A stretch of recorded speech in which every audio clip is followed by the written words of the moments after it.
noite, igreja. Que a graça e a misericórdia do nosso Santo Deus seja sobre a sua vida, sobre a sua família. Que tenhamos na próxima hora e meia, uma hora e pouco, um bom tempo na presença de Deus, em oração, na meditação da palavra, e que nossos louvores, nossa vida, cheguem diante do altar do nosso bom Deus. Lembrando que nós estamos estudando, meditando lá em Mateus, no capítulo 5, e será projetado nesse momento Mateus capítulo 5, versículo 4.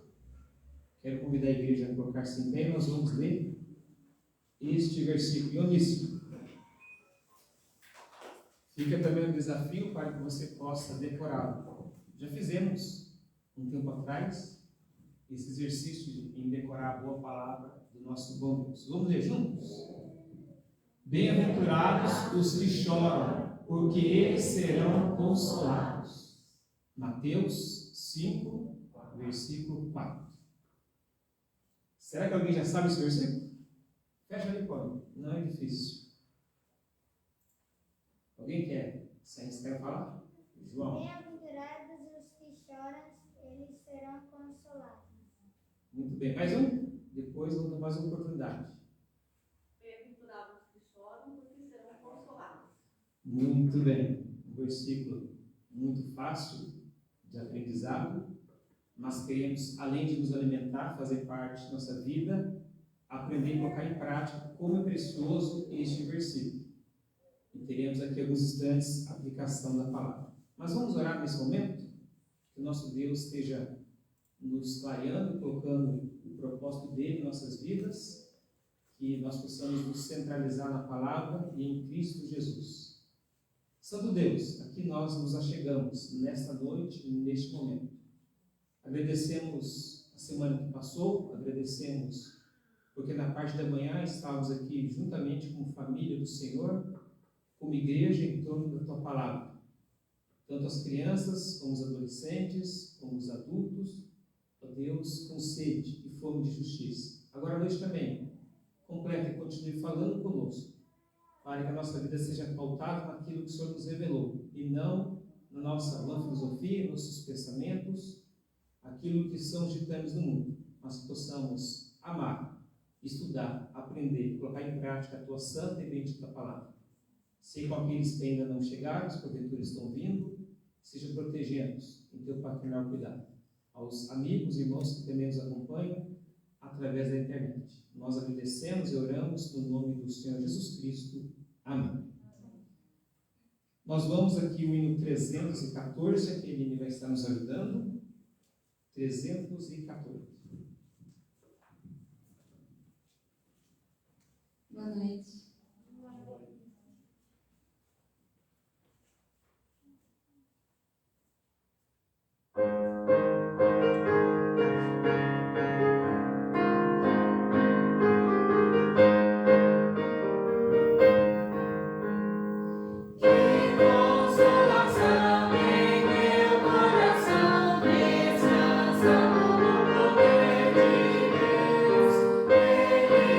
Prazer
descansando. Aqui é aquela promessa que nos fala em lançar sobre Deus toda a nossa ansiedade, porque Ele tem cuidado de cada um de nós. Então, o descanso é se entregar.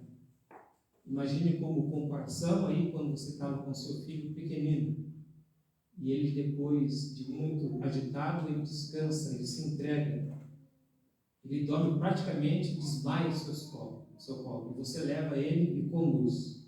E nós devemos saber que Deus, com seu braço, com suas mãos poderosas, tem cuidado de nós a cada momento. Jamais Ele nos abandona, sempre nos conduz aquilo que lhe apraz, pois é um Pai amoroso, um Pai poderoso. Temos que deixar os avisos e pedidos de oração, tá bom? Orando, dia 20 de dezembro, tá bom? 20 de dezembro está marcado retorno do missionário do pastor Roberto Walsh. Então, ore por isso. E também o retorno do pastor Antônio Família, saindo, deixando a chácara deles na Campinas. Então, o tempo que eles estarão ali ajudando em algumas igrejas também. Então, oração por essa família e a viagem que o pastor tem feito, o pastor Antônio e família. Oração pela irmã Ana, ela está quase no final da viagem, estará conosco aí daqui a alguns dias. E Deus utilizando a vida dela onde quer que ela esteja também. Pedimos de manhã a oração pela irmã Alice, nós estamos orando pelo Adolfo e família também, e Deus esteja aguardando, abençoando grandemente. A irmã Cida também fez um pedido pela empresa, então ore, qualquer detalhe pode conversar com a irmã Cida a respeito do pedido que ela tem feito, tá bom? Alguém quer acrescentar algum pedido neste momento, além dos que nós mencionamos de manhã, oramos? Nós intercedemos, irmã Neuza. Eu queria pedir pela dona Luzia, que Deus esteja trabalhando no coração dela, que nós tenha sido presente conosco, e também pelo joelho dela, né? Ela pode há tanto tempo na cirurgia, trabalhando e agora. Nós está orando a irmã Luzia, joelho, dificuldade que ela tem, e está conosco o mais breve possível. Mais algum pedido de agradecimento? Pois nós já iremos orar por esse pedido, que você venha compartilhar conosco. Vamos orar então? Pediu para o João Paulo, ore pela irmã Luzia, de maneira especial, aqueles que estão viajando, e que possamos aí colocar tudo diante do nosso bom Deus. O João Paulo vai estar orando neste momento. Senhor Deus, obrigado por esse culto maravilhoso, que o Senhor possa estar nos dando sabedoria, o Senhor possa estar cuidando também da saúde da dona Alice, da saúde da dona Luzia, também o retorno do pastor aqui no nosso Brasil, no nosso país, que ele tem nos ajudado muito. O pastor Antônio também, que estará de viagem para Campinas, que o Senhor possa estar cuidando dele e desse culto. Tenha misericórdia de nós. Escreva o nosso nome no livro da vida, que em breve o Senhor estará de volta, buscando a sua igreja. E cuida daqueles que não puderam vir por algum motivo, aqueles que estão viajando. A família do Adolfo também, o nosso pastor. Tenha misericórdia de nós. Ore e agradeço. Amém. Amém.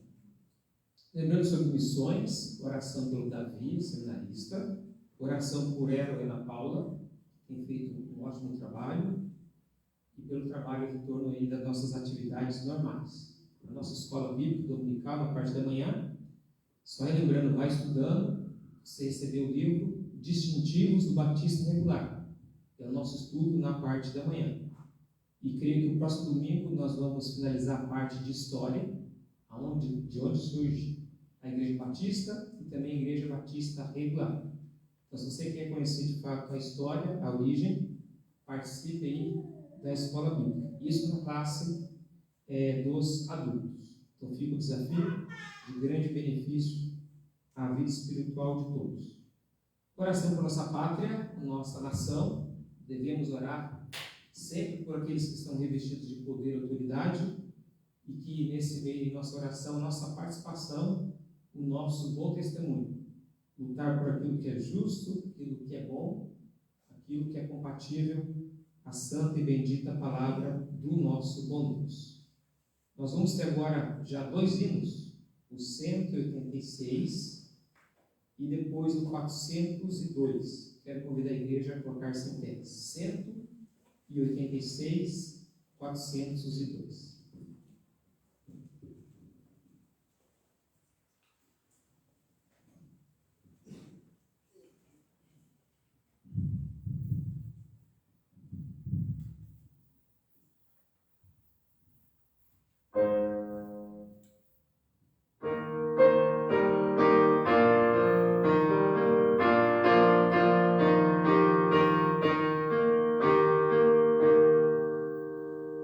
Sola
Deixa a palavra aberta em Mateus, capítulo 5, neste momento.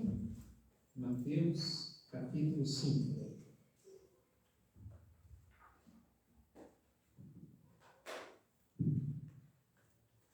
Mateus, capítulo 5.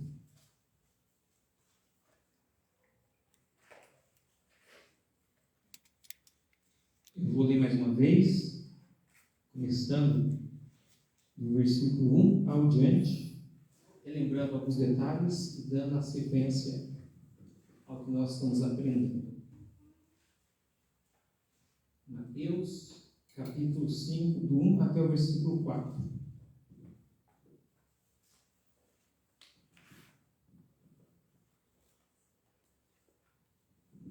Né? Mateus 5. Estou aqui em Marcos. Só lembrando que nós começamos esse estudo, já muito conhecido, muito praticado, e lembra que aqui nos fala de 5 bem-aventuranças, ou 8 bem-aventuranças ou características daqueles que adentraram o reino de Deus pelo arrependimento. Aqueles que agora pertencem a Cristo, nós somos peregrinos aqui na terra e temos um compromisso de parecer com o Senhor Jesus. Então nós temos aqui esses versículos. Vendo Jesus as multidões, subiu ao monte e, como se sentasse, aproximaram-se dos seus discípulos.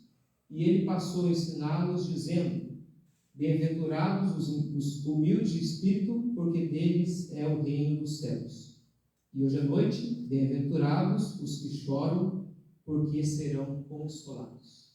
Mais uma vez, vamos orar e pedir as bênçãos de Deus nesse momento tão especial. Santo Deus, aqui nós estamos diante da palavra do Senhor, esse sermão do monte, o sermão das bem-aventuranças, nos quais o Senhor chamou bem de perto os apóstolos, os discípulos.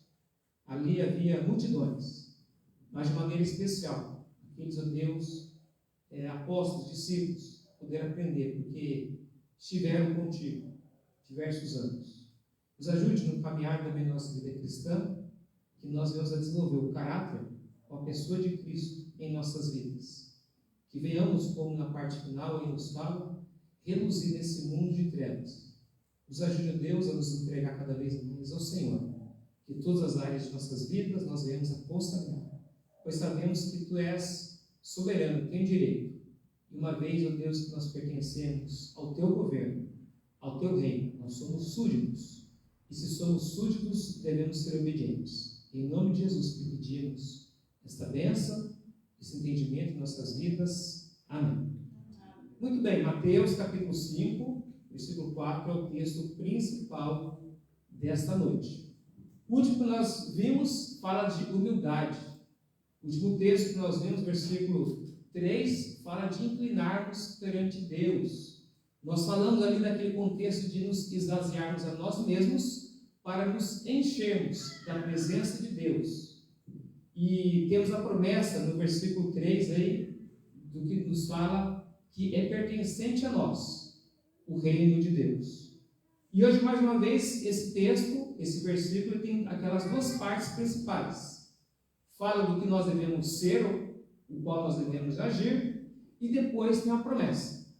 Então, isso é notório, versículo a versículo. Nos fala, olha, essas características devem estar em sua vida.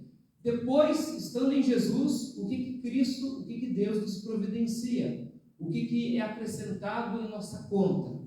Então, andar com Deus tem aí o resultado. Então, esses versículos estão nos chamando para caminhar bem próximo do nosso bom Deus.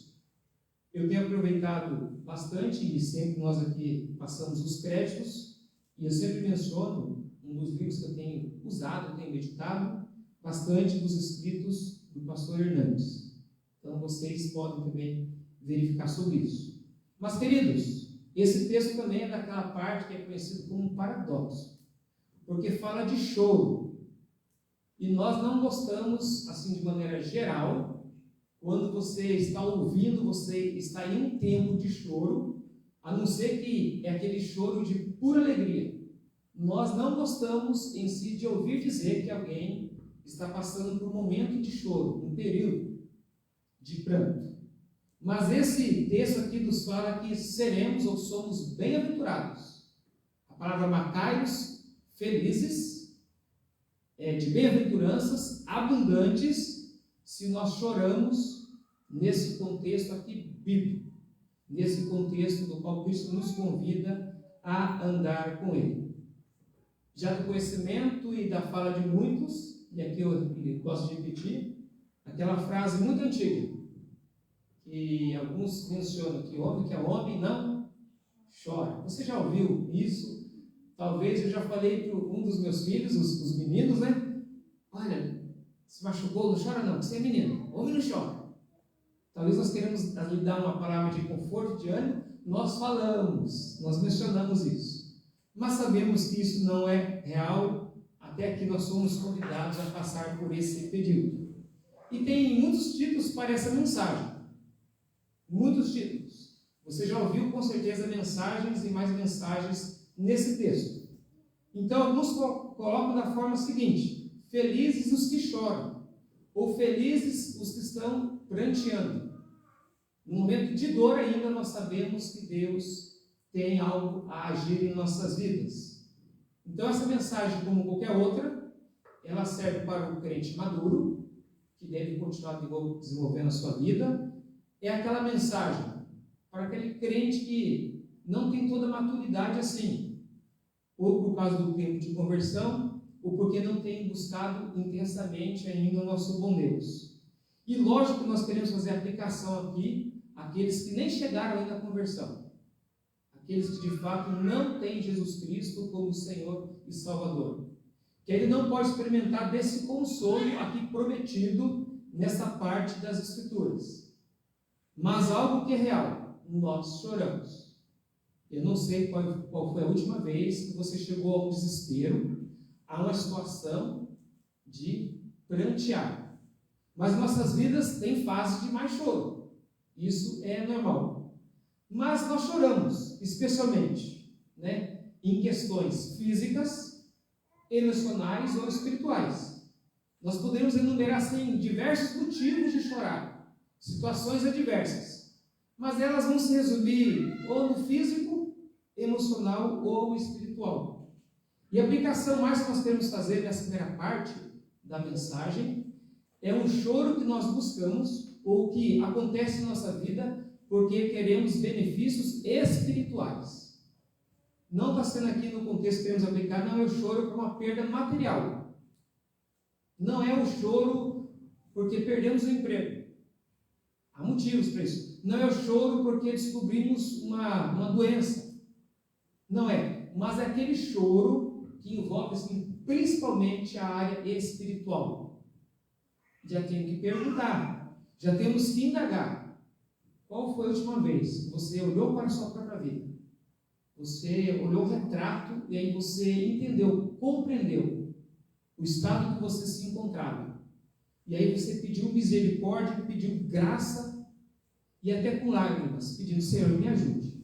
Eu preciso crescer mais, eu preciso amar mais a tua palavra, eu preciso envolver mais com a igreja, eu preciso ter uma vida de mais consagração, mais dedicação. Porque isso, se aconteceu ou acontece em sua vida, não é vergonhoso. Pelo contrário, é virtude.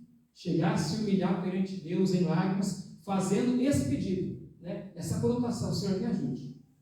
Como Paulo falou, mencionando: miserável homem que sou. Senhor, estou aqui nesse momento, me quebrantando diante de Ti. E aí é ligado àquela entrega total, de fato, ao nosso bom Deus. Muito bem, aqui a palavra encontra-se claramente no versículo 5, bem-aventurados que choram, bem-aventurados já tratamos, mas a palavra chorar, que palavra é essa aqui colocada? Que palavra é essa que foi escolhida por Deus? Que palavra é essa que foi assim escrita no contexto do Novo Testamento na língua grega?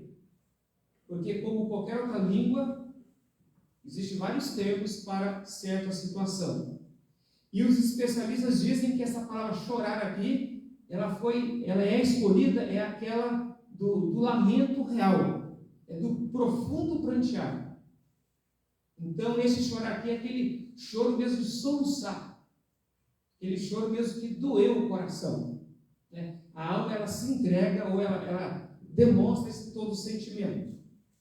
E há quem diga que essa palavra chorar, ela era usada, especialmente no contexto de luto. Como eu falei, chorar por alguma coisa ligada ao material, a uma perda física, roubou lá o seu carro, talvez você sente aquela falta, perdeu o emprego, alguma coisa acontece, é um choro. Mas eu admito crer que não é igual o choro de perder um ente querido. Os especialistas falam que essa palavra aqui, pantoses, é ligada a esse choro de pranto de perda de um ente querido, uma vida que se foi. Então, é um prantear, é uma palavra diferenciada. Não é um choro superficial, não é um choro assim, não é passageiro, mas é um choro profundo e real. Existe o Antigo Testamento que foi traduzido para o grego. Você já ouviu falar da Septuaginta. E essa palavra, ela se encontra, sabe aonde? Lá em Gênesis 37. E eu quero ler com você aonde que se encontra essa palavra chorar. E quem é que chorou? E como foi o contexto usado ali na tradução do hebraico para o grego na Septuaginta. É em Gênesis capítulo 37. Eu vou estar lendo aqui o que eu já tenho anotado. Gênesis 37, especialmente versículo 33 em diante. E conheceu-a, aqui é o contexto de Jacó. Lembra aquela notícia que os irmãos ali chegam, fala de José. E conheceu-a e disse: é a túnica de meu filho.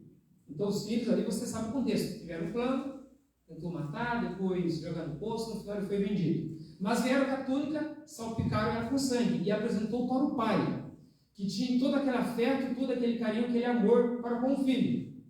E o pai olha aquele tecido, olha aquela vestimenta, e conheceu e disse, então Jacó com toda a sua convicção: é a túnica de meu filho, uma fera o comeu, certamente. José foi despedaçado. Esse foi o pensamento que o pai veio a crer, induzido pelos filhos. Então Jacó rasgou suas vestes, pôs saco sobre os seus lombos e lamentou a seu filho muitos dias. Levantaram-se todos os seus filhos, todas as suas filhas, para o consolarem. Recusou, porém, ser consolado. E disse: portanto, com choro hei de descer ao meu filho até a sepultura.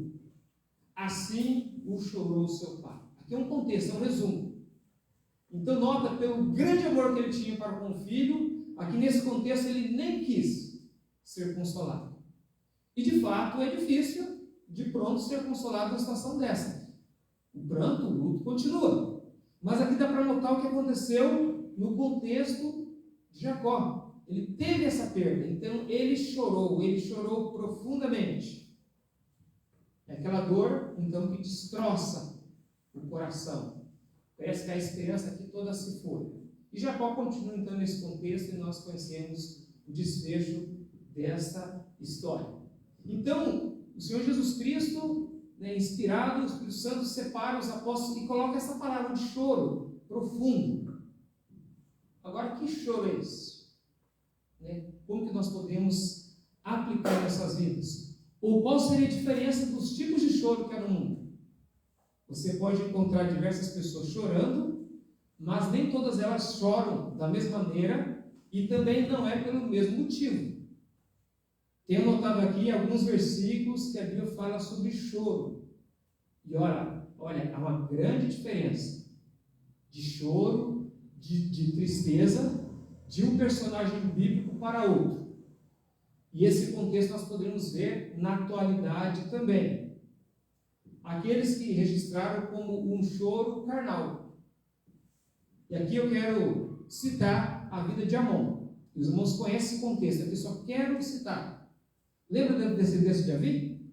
Ele teve um filho chamado Amon, que vivia triste, que vivia como que deprimido, e a tristeza dele era a vontade de fazer algo errado, totalmente pernicioso.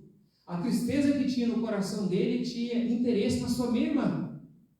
Até que surge um amigo dele e falou: por que essa tristeza? E essa tristeza o impedia até de ter um brilho no rosto, talvez diminuiu de alimentar-se, e aí fazem aquele plano perverso.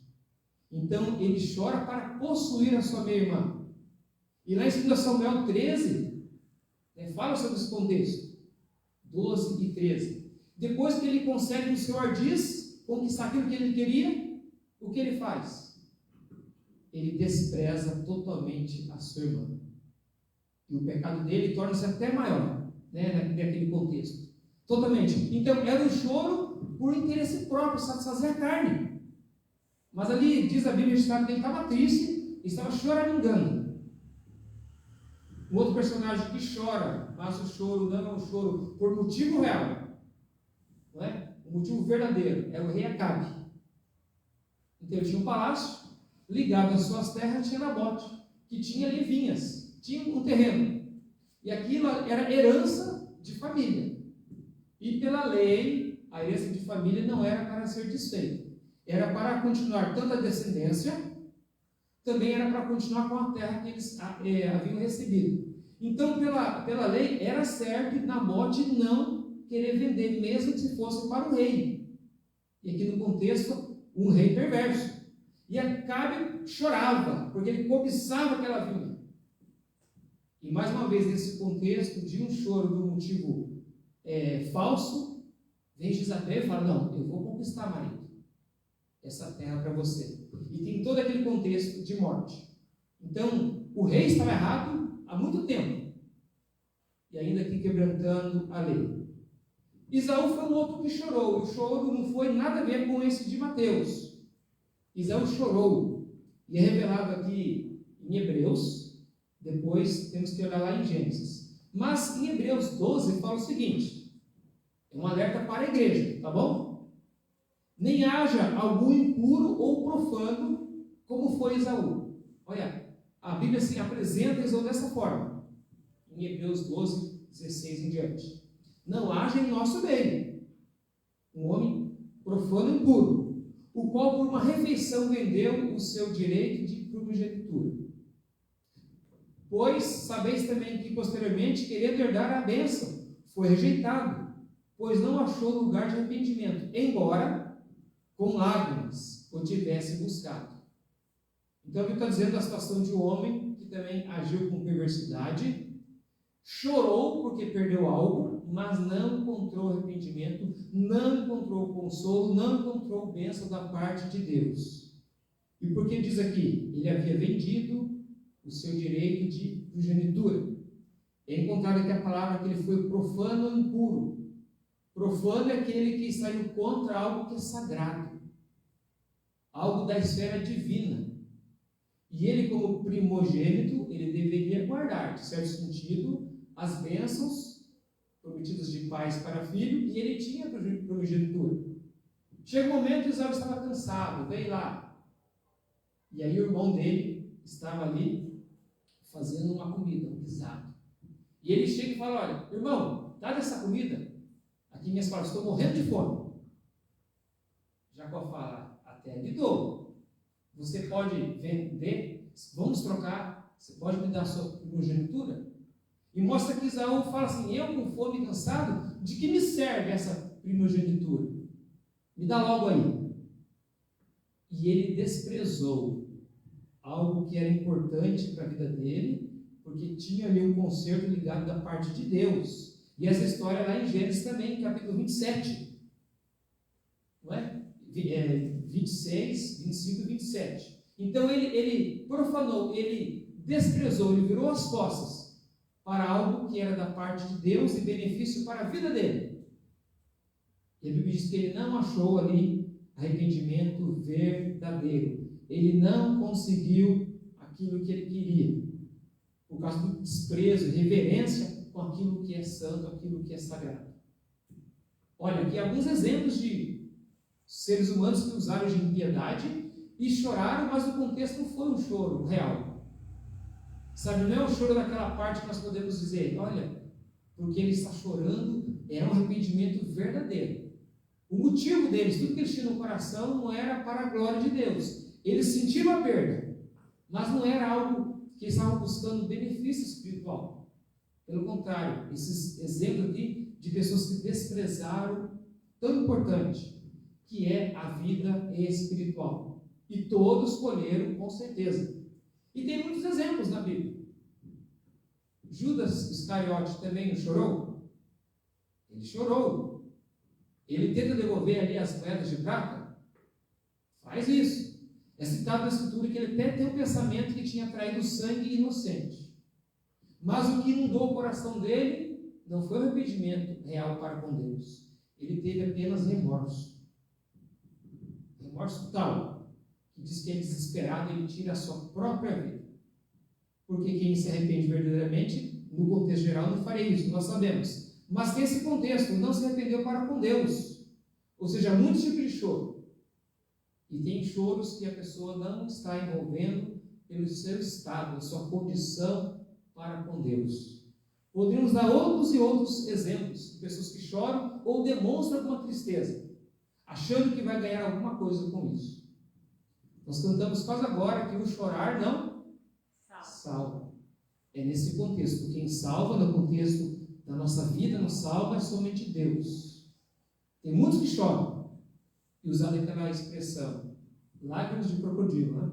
Não é algo para com Deus. Talvez convence o próximo, mas não convence, não tem nada a ver com Deus. Em Mateus 6,16, Jesus disse que os fariseus mostravam-se contristados, desfiguravam sua face com o fim de parecer aos homens que jejuavam. Sabe, o jejum naquilo que é particular entre a pessoa e Deus, nós aprendemos isso. Mas os fariseus, na sua falsidade, diz que eles andavam até tristões. Seria como hoje, talvez, mostrando que eles estavam assim, eu estou fazendo jejum, estou até fraco, mas eu faço jejum. Você não faz, mas eu estou jejuando. E lá Mateus 6 fala da falsidade deles. Demonstravam tristeza, mas apenas de aparência. Então, a cara de choro, não é? Mas não real, de fato, para com Deus. Então, temos exemplos bons também, de pessoas que choraram e alcançaram virtude, alcançaram benefício da parte de Deus. Eu quero citar aqui a mulher chamada pecadora, lá de Lucas capítulo 7. Esse texto também é muito conhecido. Ela chorou. E olha que a prática dela, um pouco antes aqui, ela tinha uma vida de depravacidade. Mas em Lucas capítulo 7, 44 e 50, quando ela encontra com o Senhor Jesus, o choro dela é real. O choro dela, é claro, é um choro pedindo perdão. É um choro reconhecendo aquele que estava à sua frente e era grandioso. Era o príncipe da paz. Ela era aquele que poderia a perdoar. E voltando-se para a mulher, aqui não vou ler todo o contexto, mas Lucas 7, 44. E voltando-se para a mulher, disse a Simão: vês tu esta mulher? Ou seja, Jesus, conhecendo mente e coração, fala dessa mulher que estava chorando. Fala ali para aquele homem: entrei em tua casa e não me deste água para os pés. Era o normal de uma recepção, quando uma pessoa era importante, no mínimo você oferecer águas para os pés, algum produto. Andava-se muito a pé naquele contexto, ou mesmo com aquelas sandálias antigas. Então era uma maneira de receber bem, cuidando dos pés do seu visitante. Hoje é um cafezinho, né? Um pãozinho de queijo, e assim por diante. Mas também não era naquela época, mas era cuidando dos pés, demonstrando que aquela pessoa tinha valor na sua vida. E esse homem, o que ele faz? Não faz nada. Mas aquela mulher que ela faz, então não me deste água para os pés. Mas esta regou-lhes os pés com lágrimas. Eu creio que ela chorou que copiosamente, muito e muito. Porque fala aqui que regou, ou ali era um choro tal. E além desse choro com lágrimas, o enxugou com os cabelos de sua cabeça. Agora as mulheres que têm o seu cabelo um pouco mais comprido. Você faria isso por alguém? O seu marido vem com os pés sujos. Não importa, os pés cheios de barro. E olha que mulher, creio que tem ciúmes pelo seu cabelo. Ô marido, coloca o seu pé aqui, meu amado, meu varão. Pega lá uma bacia e fala, não, marido, eu te amo tanto que eu vou arregar seus pés com o meu choro. Olha, você trabalhou e chegou cansado, estou aqui emotiva, e pano não, vai ser meus próprios cabelos. Conhece? Não conhecemos. Mas sabemos que essa mulher, que tinha uma vida de pecado, quando encontra Jesus, a mudança foi tal, que ela faz isso. Não me deste ósculo, é aquela cumprimentação com um beijo ali no contexto judaico. Mas essas, desde que entrou, não tem cessado de me beijar nos pés. Beijando os pés de Jesus. Não cessava. Não me ungiste a cabeça com óleo. Mas essa ungiu-me com unguento. Ela tinha aquele perfume, aquilo que era precioso, aquilo que era caríssimo. Mas aqui, então ela oferece ao Senhor Jesus. Ela está aos pés do Mestre. Jesus fala assim, por isso te digo, que os seus muitos pecados, Jesus fala para essa mulher, naquele contexto, para que as pessoas pudessem entender a atitude dela e a atitude de Jesus como Deus perdoador. Por isso te digo que os seus muitos pecados lhes são perdoados. Porque muito me amou, mas aquele a quem pouco é perdoado, pouco ama. Disse a ela, os teus pecados te são perdoados. E os que estavam à mesa começaram a dizer entre si, quem é este que até perdoa pecados? E disse a mulher, a tua fé te salvou, vai-te em paz. Então, aqui em Lucas. Eu pergunto, será que essa mulher ela encontrou, esse consolo, bem-aventurados que choram porque serão consolados? Por que aquela mulher chorou? A vida dela de depravação, de pecado, de prostituição. Eu creio que ali, se ela não falou, a Bíblia não registra, ela estava pedindo perdão para Jesus, da vida que ela estava tendo. Agora, sabendo que Jesus havia perdão, a notícia de quem era ele, pelos seus milagres, pelo seu ensinamento, eu creio que ela estava externizando isso. Senhor, eu quero o teu perdão, eu quero a tua misericórdia. E ali ela chorando naquele contexto. Então ela recebeu benefício inigualáveis, especialmente para a sua vida espiritual, porque olha, a tua fé te salvou. Não foi apenas um chorar, o chorar foi a emoção de uma realidade, uma convicção dentro do seu coração. Mas Jesus na parte final fala, a tua fé te salvou. Ela olhou com fé, ela pediu perdão dos seus pecados, e ela recebeu o consolo. E nós queremos que agora sim ela está consolada. E muitos não tiveram essa atitude de reconhecer quem era Jesus na história, quando Cristo estava aqui na terra, durante a eternidade e durante os séculos. Não choram perante Jesus. Mas aonde que eles vão chorar? Aonde que terão o ranger de dentes? Então tem esse choro aqui que foi verdadeiro, amados. Foi um choro genuíno, um choro espontâneo. Cristo fisicamente não vai se apresentar a nós sabemos. Mas nós temos o Espírito Santo em nossas vidas. E quando falhamos, o que nós fazemos? Usamos as prescrições de João, que nos fala para confessar os nossos pecados, e aí nós achamos purificação e perdão. Ele que é o nosso advogado. Então essa mulher fez isso. Ela chorou pelo seu estado. E ela alcançou o consolo, alcançou o perdão. Então, o melhor choro não é pelas perdas físicas. Não é. Não é por algo que se foi, material. Não é nem pela nossa própria saúde.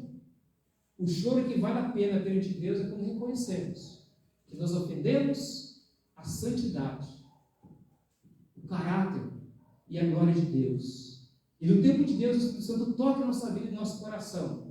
E aí nós choramos, nós mais uma vez nos reconciliamos com Ele. Então, que é o choro, estou citando, nesse contexto aqui, aplicando o choro pelas nossas falhas.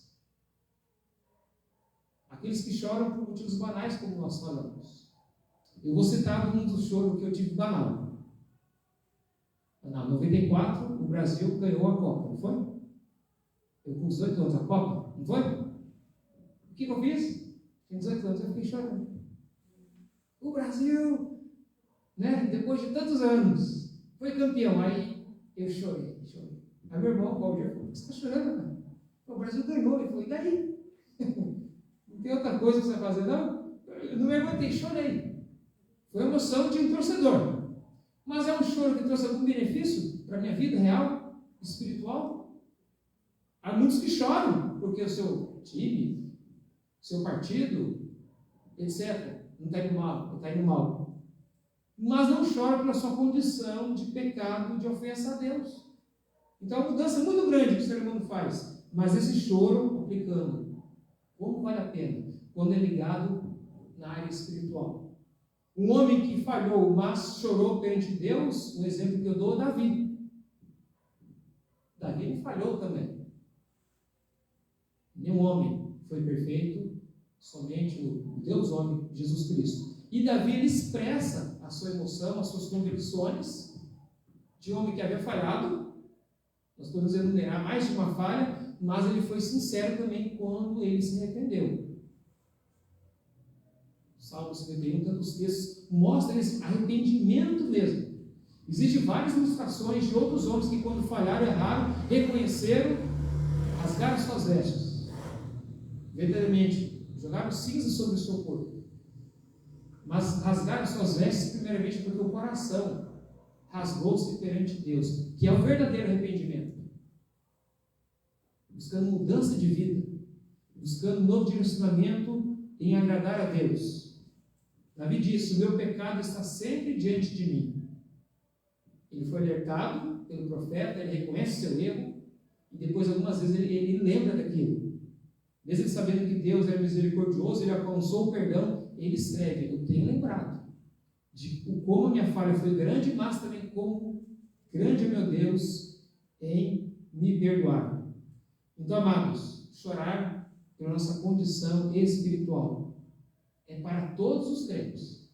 Em sentido de sentir se a sua vida espiritual está indo bem, se está indo mal, se alguma área está esfriando. E aqui eu quero trazer uma ilustração de um missionário. E, como eu citei, tem filme dele, né, que retrata, eu não sei se está livre aí pela internet, mas o missionário Davi Brainerd, ele viveu em 1718, o ano que ele nasceu, então tem algum bom tempo. E como foi a vida desse homem? E aqui eu tenho que ler um bom trecho da vida dele. Aqui acaba sendo um desafio missionário e um desafio de consagração e de como deve ser, de fato, a vida do ser humano. Depois você pode pesquisar sobre esse missionário, tá bom? Davi, aqui, ele foi o terceiro filho, de total de 5 filhos. Teve 5 filhos e teve também ainda 4 irmãs. Ele foi um menino de saúde muito frágil. Desde pequeno, a saúde muito frágil. O seu pai morreu quando ele tinha 9 anos, e depois, quando ele estava com 14 anos, a sua mãe veio a falecer. Isso deixou ele ainda mais abalado, né? Mais tristonho. Porém, ele procurou refúgio, tá bom? Pela graça de Deus, a família era conhecedora, o avô dele era pastor. Ele, em vez de ficar lamentando, ele foi para as Escrituras. Ele decidiu colocar toda aquela situação de enfermidade, perdeu a mãe cedo, perdeu o pai, e muitas coisas iam acontecer na vida dele. Ele começou a se colocar em oração e ler as Escrituras, desde muito cedo.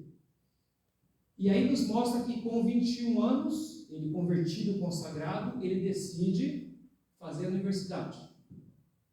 Muito bem. Só que enquanto isso ele ficou doente. E aquilo que ele queria concluir, não conseguiu. E durante seus estudos, algo incomodava a vida dele. Eram os nativos americanos. E olha, aqui nessa época de 1718, né? E ele veio a falecer em 1747, era escasso os missionários que queriam trabalhar com os nativos. De manhã eu comentei algo sobre isso também. Era escasso. E ele começou a entender na vida dele que ele deveria trabalhar com este grupo específico. Então, de maneira particular, o coração dele se voltou nessa área. Trabalhar com os índios norte-americanos. Não seria fácil. Não seria fácil ele colocar em prática esse amor abundante de Deus que Deus colocava em seu coração. Então ele se pôs a orar muito mais. Diz no diário que ele chegava a orar durante seus estudos, e ele se preparando para trabalhar com os índios, ele orava até 10 horas por dia pelos indígenas da sua nação.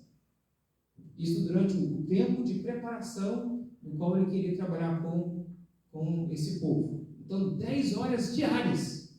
E o desejo crescia cada vez mais. E lógico que alguns incentivavam e outros falavam, deixa isso para lá. Porque o trabalho é muito difícil. A tarefa será muito árdua.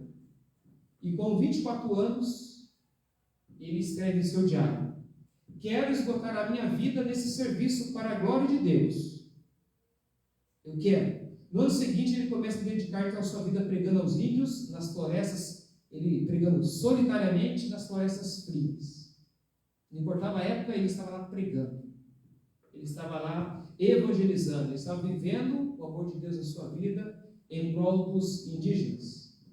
Ele não podia ter conforto nenhum, porque ele morava na floresta. Ele é de povo indígena e arriscando a sua vida. Arriscando a sua vida. Viajava a pé, de canoa, cavalgando por longas distâncias. Diz que para ele ter alimento, ele chegava tão longe que às vezes lhe faltava comida, ele estava a 30 quilômetros de qualquer lugar para comprar uma comida, né? Se ele quisesse voltar para um lugar mais urbanizado. Então atravessava pântanos perigosos, rios fortes, correntezas, florestas infestadas de animais selvagens. E a sua vida no ministério. E tornou-se então o alvo da sua vida. O alvo da sua vida. Conseguiu influenciar, evangelizar em 3 estados norte-americanos: Nova York, Nova Jersey e na Pensilvânia. E as dificuldades muitos, ele sempre com a saúde escassa. Ele já cresceu com a saúde escassa, debilitado.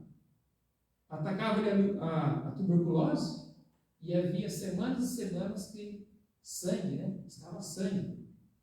Mas ele não desistia do alvo que ele tinha. Não importa onde eu viva, não importa a dificuldade que eu passe, contanto que eu tenha alcançado ou conquistado almas para Cristo. Seguindo o exemplo aqui que nós vemos do apóstolo Paulo, ele fala, não importa. Não importa os bens, o conforto que eu deixei para trás.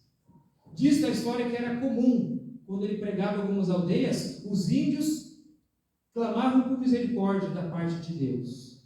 Eles se convertiam. Ele incentivou e teve trabalho também com as crianças indígenas, escolas aos indígenas. Então, o trabalho ali foi grande. O trabalho teve muitos resultados.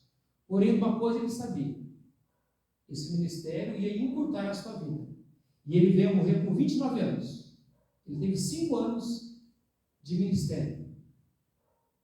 Desde a preparação, mas 5 anos que ele pôde evangelizar. E evangelizou muito em 5 anos. Por isso que ele desgastou a sua vida totalmente. A editora Fiel lançou as memórias desse homem porque ele registrava o seu dia a dia. Então, a vida desse missionário deixou ali o diário, e aí a editora Fiel, em 93, então, tem esse diário, que eu não tenho completo. Mas o que um homem desse, consagrado, poderia escrever no seu diário? E olha o que ele escreve. Ele escrevia: em minhas devoções matinais, a minha alma desfaz-se em pranto. Ele escreve isso. E choro amargamente por causa da minha extrema maldade e vileza. Eu sei que eu não sou bom. Talvez alguém que teve essa vida de dedicação, de consagração, esperava talvez ele se achar mais que devia, né, na sua vida espiritual. Mas o que ele gostava de registrar é que, em todas as manhãs, ele chorava por ele mesmo. Ele sabia da pessoa de Jesus Cristo. E como ele não era perfeito, quanto ele trazia desgosto para Deus. E ele buscava Deus em oração. E ele chorava pela sua vida. Ele queria crescer mais. Consagrar-se mais. Diferente. Quanto mais a pessoa tem uma vida santa, quando mais perto da luz, mais enxerga o quê? As trevas, o pecado. Quem está já longe de Deus, já do pecado, não faz nem diferença. Um erra mais, um pecado a mais, o vício já tomou conta, Mas esse homem, uma vida consagrada, mais ele chorava, mais ele queria andar com Cristo. E a consagração é ligada com isso. Lembra quando Pedro passa por uma situação difícil? Ele falava que não ia negar Jesus nunca. Outros podem negar, mestre, eu estou pronto para morrer por ti. Mas após ele negar Jesus Cristo, Jesus olha para ele e diz a Bíblia que Pedro chorou amargamente. E daquele momento em diante a vida dele é diferente, uma vida consagrada. Não é assim que nós encontramos nos Evangelhos? Isaías 6,5, Isaías fala: ai de mim, um profeta, um homem chamado por Deus, incumbido do ministério muito grande. Mas é registrado em Isaías 6, ai de mim, pois estou perdido, porque sou um homem de lábios impuros. Quanto mais próximo de Deus, o profeta reconhecia isso. Então ele chorava pela sua própria situação. Queria ter uma vida mais limpa possível para com Deus. Não admitir achar que é perfeito. Não. Mas que está no caminho da perfeição. No caminho que é Cristo, no caminho que é o Senhor. Então chorar por nós mesmos traz benefício. Mas a Bíblia nos coloca ainda em benefício espiritual chorar pelos outros. Você já intercedeu por outros? Seja por família, filho, esposa, mulher, seja um vizinho, pela situação que você chega a chorar, porque você sabe da miséria, né? A palavra misericórdia, um dos sentidos é ligado ao coração, né? Mas é se colocar no lugar do outro, né? Colocar numa situação que o outro passa, mesmo que o outro talvez errou contra você, mas ele está numa situação tão difícil, e aí você coloca-se no lugar do outro e você chora. E eu lhe pergunto, e nós devemos nos perguntar: existe alguém na sua vida que você precise chorar por ele, por ela? Para que essa pessoa venha se consagrar a Deus, venha conhecer de fato quem é Jesus Cristo? Será que existe isso na sua vida? Alguém registrou que hoje nós choramos por muitas coisas. Talvez choramos pelos tempos difíceis que vivemos. Mas o motivo maior é chorar pelos corações duros dos que não conhecem a Jesus Cristo. Então choramos por muitos motivos. E pelas almas, ou por aqueles que não estão verdadeiramente no caminho. Jesus está nos convidando a chorar. Olha, bem-aventurados que choram pelo motivo certo, para Deus, que é a pessoa certa, porque eles serão consolados ou recompensados. A Bíblia diz que Davi, ele registra, né? Torrentes de águas nascem nos meus olhos, porque os homens não guardam a tua lei. Davi, ele via a sua nação, ele queria vê-la, né? Servindo, e aí, nos salmos, o que ele registra, às vezes chorando, porque o povo nem sempre amava, andava no caminho da lei. Você lembra aquele profeta chorão? Quem é o profeta chorão? Alguém lembra? Jeremias. Ele chorava pela condição de Jerusalém. Chorava pelo seu povo. Sabia que a cidade ali seria destruída, mas destruída por causa da consequência do pecado. Deus tinha que trazer juízo. E o profeta intercedia e chorava, e chorava. E teve uma vida de perseguição. Por esses que ele choravam, ele foi perseguido. Sabemos o contexto que aconteceu com Jeremias. E eu pergunto, e o mestre, o Senhor e Salvador, chorou? Chorou? Chorava por onde ele passava? É registrado sobre isso. Especialmente quando ele fala Jerusalém, Jerusalém. Não é? A Bíblia retrata que Jesus chorou.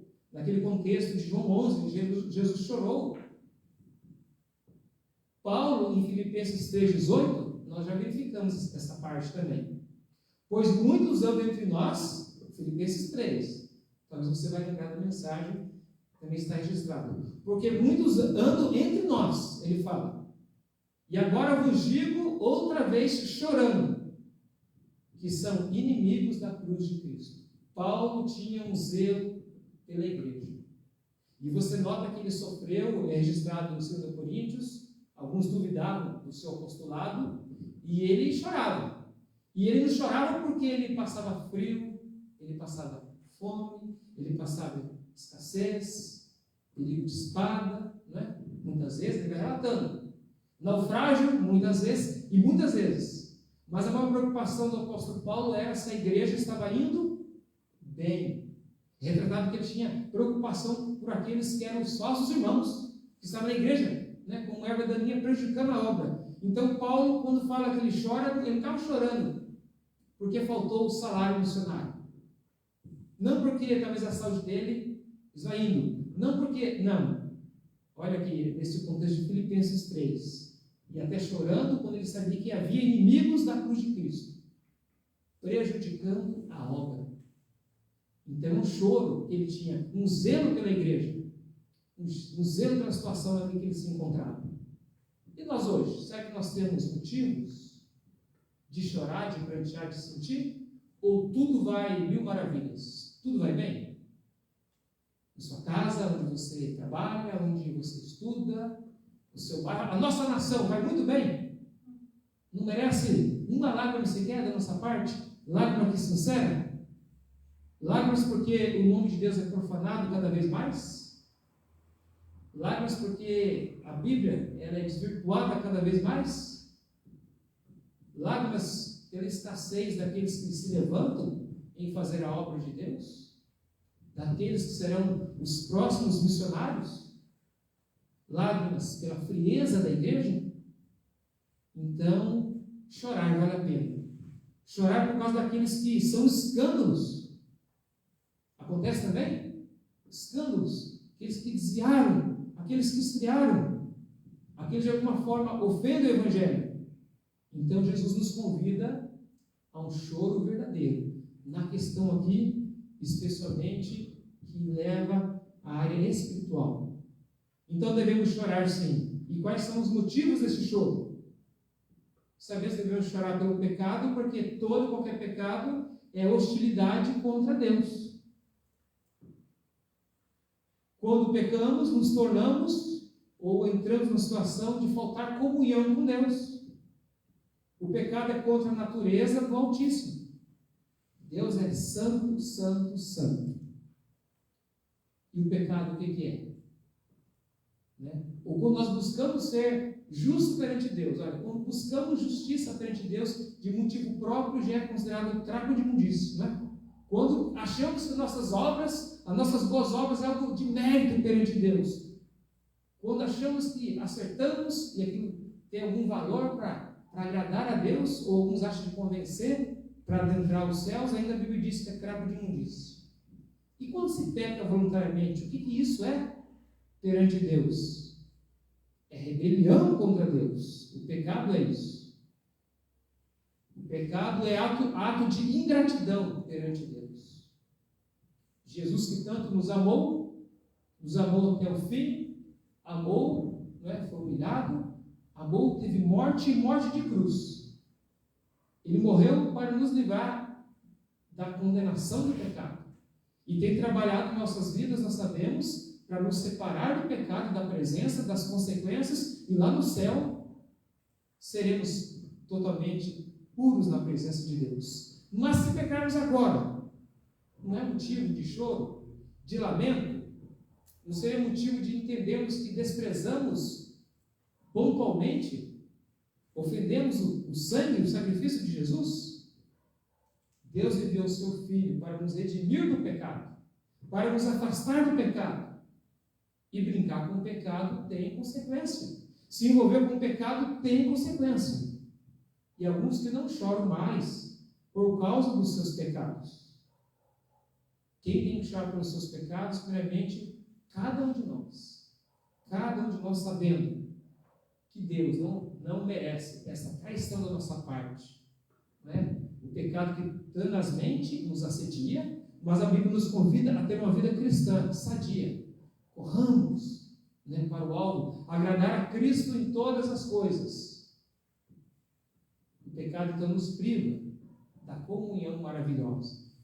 Quando o pecado vem, não é apenas o pecado que vem, mas é a comunhão que se vai. Não é isso? O pecado vem, se instala, mas a comunhão é perdida. Até que nós venhamos a confessar, a buscar. Isaías 59 fala sobre isso. O pecado é um muro, é uma separação de nós de comunhão para com Deus.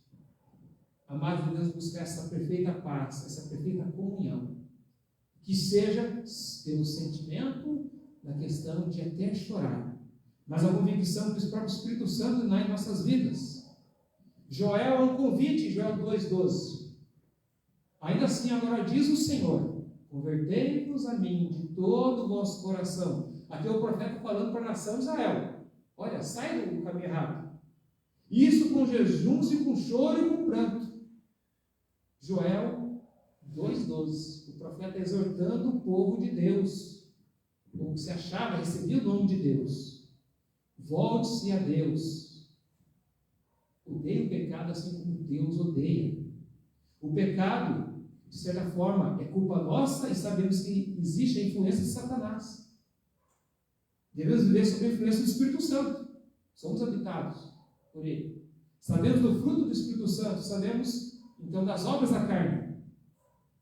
Pedro disse para Ananias: Ananias, porque Satanás encheu o seu coração para que viesse a mentir contra o Espírito Santo? Estava em desobediência naquele contexto. Então, inumeráveis são os motivos de chorarmos, mas hoje à noite nosso convite é um choro, uma lamentação, é sentir, no contexto que devemos melhorar a nossa vida cada vez mais para com o nosso amado Deus. Não desperdiçando a oportunidade de buscar o seu perdão. Só chora aquele que de fato que entende a graça de Deus. Só chora de fato pela vida espiritual aquele que entende a graça, a misericórdia imerecida, imutável da parte de Deus. O choro pelo pecado é um sinal de quem é novo convertido, ou aquele que é convertido. O descrente não vai chorar pelos seus erros, não da maneira bíblica. Pode vir a ter um remorso, porque a tristeza segundo o mundo gera o quê? A morte. Já a tristeza segundo Deus, o Espírito Santo tocando, transformando, é vida, porque a pessoa confessa, ela se arrepende, ela se lança novamente a Cristo pedindo comunhão. Alguém escreveu assim como a criança chora ao nascer, normalmente chora, não chora? Ou faz a criança nascer, chorar, né? Assim como a criança chora ao nascer, aquele que é nascido de novo também chora ao pecar. Ou seja, ele sente, ele se arrepende, ele volta-se para Deus. O coração de carne é sensível. Agora, o coração duro não o é. Então, esse é o desafio dessa noite. Nós vamos continuar aqui ainda no versículo 4, no versículo 5, na próxima oportunidade, mas fica o convite. Vamos considerar, fazer uma análise da nossa vida cristã. Choremos por nós mesmos, pelos demais. Choremos pelo descrente. Tem a parte aqui de chorar, de fato, a mensagem mais no sentido de evangelismo ou de missões. Demos exemplo ali do missionário, mas que nós possamos buscar somente em Deus. Quero finalizar livro de Apocalipse, capítulo 7, tão conhecido.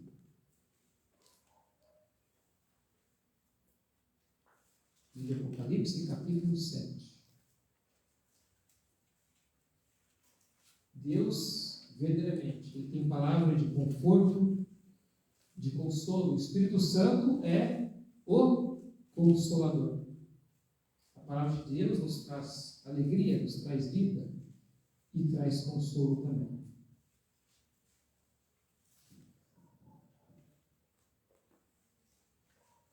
Apenas versículo 17.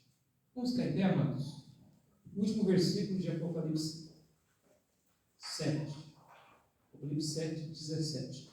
Eu sei que tem algumas versões aí diferentes, mas eu quero ler, e leia comigo, mesmo que seja diferente, tá bom?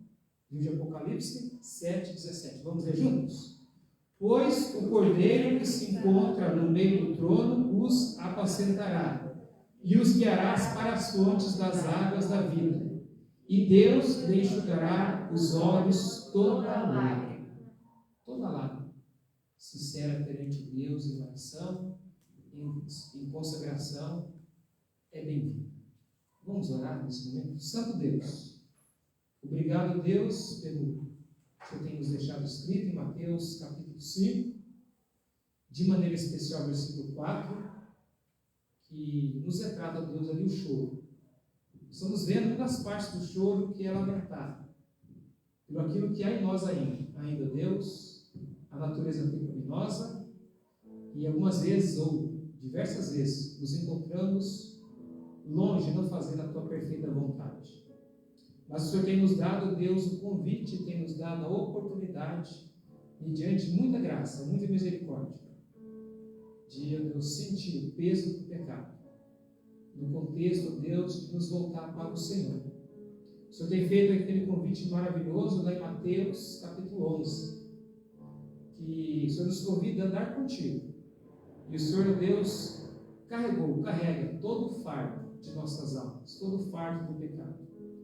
Ó Deus, se nesse momento alguns irmãos têm sentido convicção de declarar ao Senhor, somente ao Senhor, que tem falhado, que tem errado, que possa, Deus, buscar ao Senhor, que possa encontrar esse enxugar de lágrimas perante o Senhor Jesus Cristo.